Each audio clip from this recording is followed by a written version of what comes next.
Hi everybody, welcome down to a foggy Bentham. I'm Jamie Miller, the teaching professional here, and today I'm going to talk to you about sloping lies. So I'm on the fourth hole here, and as you'll see, I've got my alignment stick stuck in the ground at a relatively flat level. That ball is going to be above my feet when I set up to it. So we're going to talk about some pitfalls and things that might cause you to have issues when the ball is not on a perfectly flat lie. Okay, so when we have the ball above our feet like this, what we tend to see is the ball curve from right to left. Now the reason being is it's going to change the lie angle of the club, which gets the loft of the face to point further to the left. So let's talk about some things we can do to adjust to fix that, or to adjust to counter that. Okay, let's get into it. So you can see by the alignment stick that I've got stuck in the ground, the ball is above my feet. So when I set up to that, that ball is higher than my feet.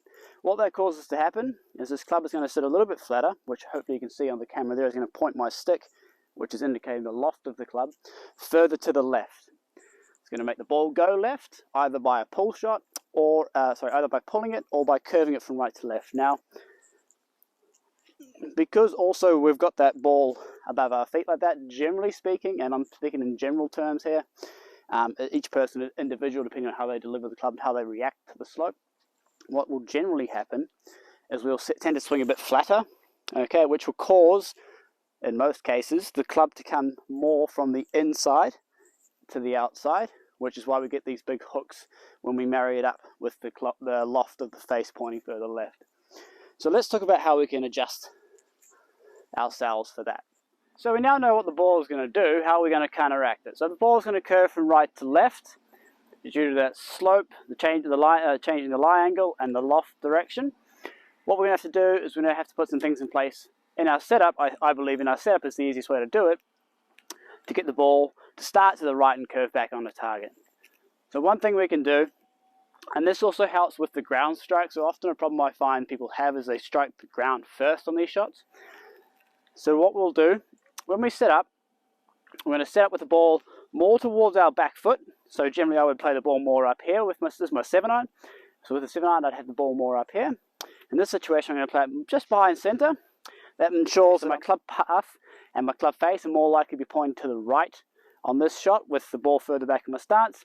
It allows me to strike the ball before the turf in most cases. That should get the ball doing exactly what I want. Now, just to make sure that I get the ball going where I want it to, I'm going to aim slightly right at my target. So in this case, my target's going to be the bunker. I know you can't see it from here, but that's to the left edge of the fairway here. So what I'm going to do instead, I'm not going to aim at the bunker, I'm going to aim between the flag and the bunker, so that gives me roughly 15 or so yards to play with. I'm going to expect the ball to start right of where I'm aiming and then curve back onto target. Now don't be surprised if I take quite a lot of turf here. I do tend to take quite a big divot when I'm playing these shots. So started right of my target and it's drawing back. Okay, it's a little bit of an overdraw, but overall I'm pretty happy with that because I've understood that it was going to go further left and I've taken any danger that was to the left out of play. Alright, let's move on to the next one. So I'm out here now on the 15th hole, where you can see with my alignment stick in the ground again, I've got the ball now is lower than my feet. So what this is generally going to cause happen is, well, it depends on the person, to be honest with this one. What I find is, for me personally, I do tend to pull it and then let it fade back slightly. Often I find that your average golfer will just tend to pull it. Do tend to struggle with the strike on this one. So again, we've got a funny lie with the balls below our feet. So the big most important key here is to try and get the strike in the right, the ground strike in the right place. So what you need to be aware of is with the ball further below your feet, you're probably going to be extending and trying to reach for it. Or you can counter this in one of two ways. You can either set up with a little bit more knee bend, so let your knees bend a little bit more, or you can stand fractionally closer. Play around with it, see which one works for you. Those are the two ways I've found of counteracting it that work best for most people. Again, the ball is going to curve from left to right, mostly because we are again changing the lie angle of the club. So we're going to be delivering the club most likely more upright, which is going to get the club face pointing more to the right. Now what I do tend to find is people try and reach for it because it's further away, hence we get these pull shots that tend to go from left and curve to the right. So we're going to aim ourselves fairly straight on this one, expecting it to be pulled and then curve back onto target. Okay, so in this case, I'm going to aim at the flag. I'm not sure if you can see it on camera there. I'm going to aim at the flag, expect to pull it and let it fade back onto target. Now, obviously, if there were hazards or bunkers or areas that you don't want to go into, you would have to adjust your aim accordingly. But in this situation, if I miss the green to the left, it's fine. Okay, so when I'm setting up to this one, what I'm making sure of is that the ball is in its normal position. I found that's what worked best for me. I do like to bend my knees slightly more. Now, if I get into a really extreme slope, this one's quite a good slope, but if I get into a really extreme one, I might want to bend my knees more and stand closer. But again, this is something you should play around with and find that works for you. So I'm going to line myself at the flag.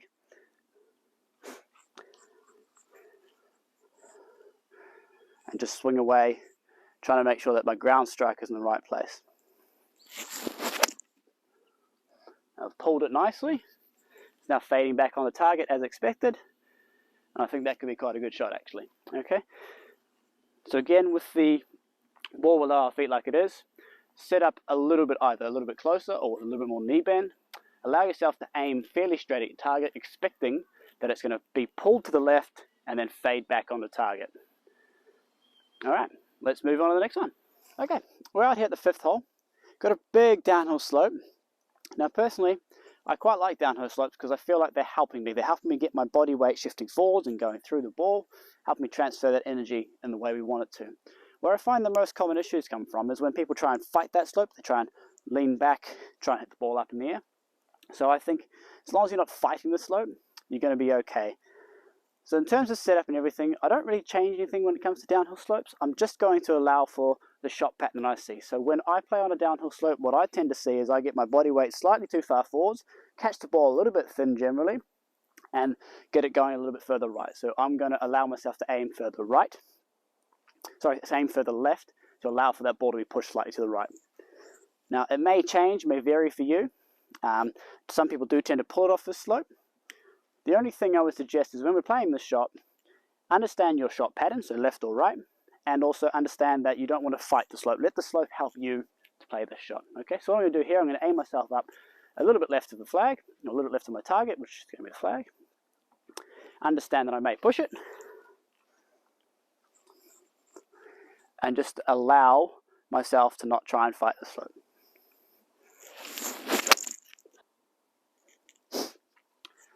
So that one started pretty straight, had a little fade, which is my general shot. I also caught it fractionally clean, so I do tend to do that off that slope as I mentioned earlier. That helps me, that slope gets my body weight moving forwards, gets the ball generally going a bit further right for me.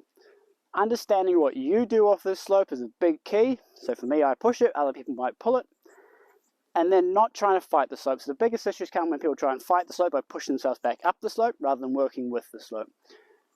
Understanding how to get your ground contact in the right place, understanding your shot patterns, it's going to be a huge help when you play this. Let's move. All right, we've made it to the 14th hole now, so I've got a big upslope to the green. So I find that most people tend to struggle with the uphill slope because of the way that it works against us. So the opposite of the downhill slope, where the downhill slope is allowing us to work our body forwards and through the golf ball, the uphill slope tends to stop people from being able to get their body up and through. So what we want to do is we can try and counteract this by actually fighting a little bit in setup. This is what I prefer to do rather than try and force people to do other things in their swing. Now again, this is something you might want to play around with. If what I say works for you, fantastic. If it doesn't, play around with some variations of it and see how you get on. So the first big thing that we want to do is understand that we again want to strike the ball first. So we can set up in a way that makes this more simple. Once again, we're going to set up, I like to see about the same distance as you always are from the golf ball, but we're going to set up with, again, the ball further back in our stance. So if my normal ball position is my 6-iron, with my 6-iron somewhere up here, I'm going to put it just slightly back of center. It's going to make it a lot easier for me to try and strike the ground first. Now, a couple of things to bear in mind here is, like putting the ball further back, angle of attack is probably going to be slightly steeper. So don't be afraid or don't be concerned if you do take a massive divot or the club hits the ground and stops. As long as it happens after the ball, that's okay. We are trying to fight that slope quite a bit, particularly on this severer slope. Okay, another thing we can do is people do tend to struggle to get their body weight forward up the slope. They tend to fall back and we get these top shots or these fat shots. So you can fall further back, lean into your lead side, so for me, my left leg, and then try and keep that weight there as I swing it back. It's going to make it, there's not going to be as much weight shift back and forwards, but it will make it easier for us to fight that slope a little bit. Okay, one other thing to bear in mind is that the ball is probably going to go to the left here. So if we can't get our weight through, we're generally going to fall back and pull that club closer to us, get it traveling further left, which in turn is going to make us which in turn is going to stop our body from rotating, get the club head leading. We're going to hit some pull, maybe some pull draws, okay? So I want you to be aware that the ball will go slightly further to the left. So aim yourself a little bit more to the right. Now, the things we're doing here by counteracting with our ball further back in our stance and our weight further forwards will make the ball not go as far left as a general rule. But again, you have to play around with it and see what works for you. So, what I'm going to do, hopefully you can see the flag is just sort of up the middle of the frame here. I'm going to line myself up just fractionally right of the flag and expect to pull it, hoping that it goes fairly straight. Okay. Again, I would take into account any danger that you have on the hole. In my situation here, I haven't got any real hazards to worry about, so missing it left or right of my target is not a big issue. If you had water or out of bounds, you might want to take that into consideration and play away from it. All right, let's see how I go.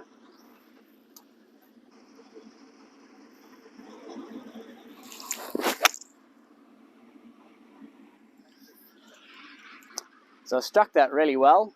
You did see I took a big divot. The ball actually didn't curve left or right too much. It started at my target, had a very slight draw on it, which is kind of what I was hoping for. So again, understanding what the slope is going to do to you and working your way around how to counteract it, it's going to make it a lot easier to play these shots. All right, that's all I've got for today. I really hope you enjoyed watching. If you've got any questions at all, please leave them in the comments below, and I'll get back to you as soon as I can. Otherwise, I'll see you again soon. Bye.